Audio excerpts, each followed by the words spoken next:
A flawed drama and a joyous musical are available for viewing this weekend. Yes, and here to review The Whale and Matilda the Musical is film critic Chuck Kaplinski. Okay, which one are we starting with, The Whale? Let's start with The Whale. Okay. Let's start with The Whale. Whale has gotten a lot of attention, primarily because of Brendan Fraser's magnificent performance in this movie. He plays a writer by the name of Charlie. Charlie is a recluse. He teaches online. He's a professor at the university. And you'll notice his camera there is in the middle. He doesn't turn it on, and that's why. He weighs 600 pounds, and he is slowly eating himself to death. There's a lot of self-loathing where Charlie is concerned, and as this film unfolds, we understand why he's in the condition he's in. And there you see his daughter, played by Sadie Sink, who is quite upset with him because her father left her and her mom many years ago to run off with a male lover. The male lover had committed suicide, and this, of course, has sent Charlie into a tailspin. This movie is about redemption, as he knows that he is dying, and he wants to reach out and fix bridges with his daughter, who is very much resistant to this whole thing. There's a lot of heart at the center of this movie, and I like the whole notion of redemption, the whole notion that we have to be honest with ourselves, because if we're not, there's no way we can be honest with others or have healthy relationships.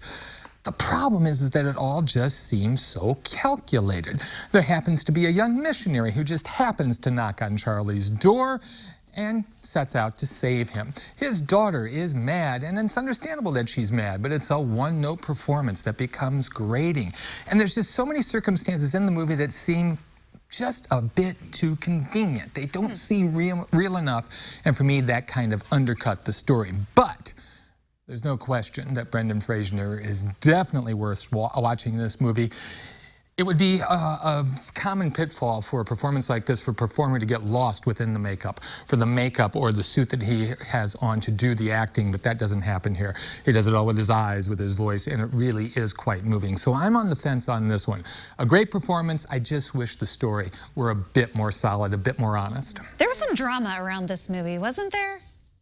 Like, behind the scenes? No, I think you're referring to the Florence Pugh film. Okay, yeah. I knew there was something with him. Okay, okay, so worth seeing? Again, if you want to see a great performance, yes. Just don't think too hard about the story, and this one is in theaters. Would you say this is like family friendly? No! No. Definitely not, okay. No.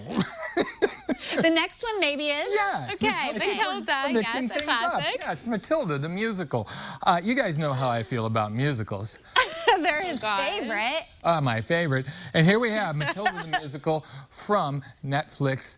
I cannot even tell you how much I love this movie. Whoa, that's saying a lot. Loved this movie, and I want you to remember her name. Her name is Alicia Weir, and there she is. She is Matilda, this young girl. She was only 10 years old when this movie was made. She throws this movie on her shoulders, and she carries it across the finish line. You are not going to see a performance better than this year. I am telling you, this girl is enthusiastic. She's moving. She breaks your heart. She gets you going with her heroics. She is so good. And of course, the story is really good too, based on Roald Dahl's book.